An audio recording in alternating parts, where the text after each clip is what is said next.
Hello. Risk of Rain 2 had its second DLC come out about a year ago, and slowly over time, they've been fixing it. You might have seen YouTube videos a while back about how this DLC is the worst thing ever made. Yeah, the sentiment of this DLC was not very good.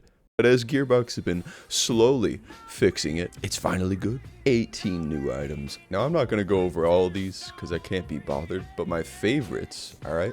You got these antlers, okay? Spawns orbs of energy nearby, every blah blah. Basically, you touch orb, you go fast. That's what happens. You've got Sail Star, my beloved. Gain an extra item on the first chest opened every stage.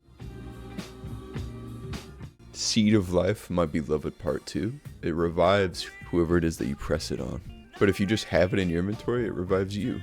That's pretty cool. You've got a couple new stages, a new artifact, a bunch of new survivor skins, a few new enemies, a new boss obviously, he's pretty awesome, and last but definitely not least, 3 new survivors. Chef, as I said, he bounces on it, but he also throws a little boomerang cleaver thing, and then he cooks people. I love Chef, not even just because of how silly he looks. He's also just one of the most enjoyable characters to play in this game. Something about the way his kit feels just so satisfying. And then you got Seeker.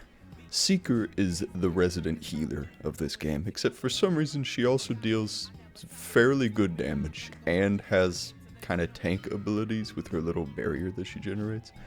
Probably the best character in the game, to be honest with you. And then you've got False Sun. If ever there was a character that felt like playing as a boss, it would be this guy. Your whole goal as this character is to gain health, because the more health you gain, the better you are. And all of his abilities get stronger the more health you have. The characters that this DLC adds are among the most interesting in the entire game. Not to mention probably the most powerful. I don't really care about that as much. And Chef, if you look at him for 1 second, zoom in a little bit. Chef, he's the most silliest. I like his drip, I'm a big fan. All in all, this DLC is absolutely worth a cop, in my opinion.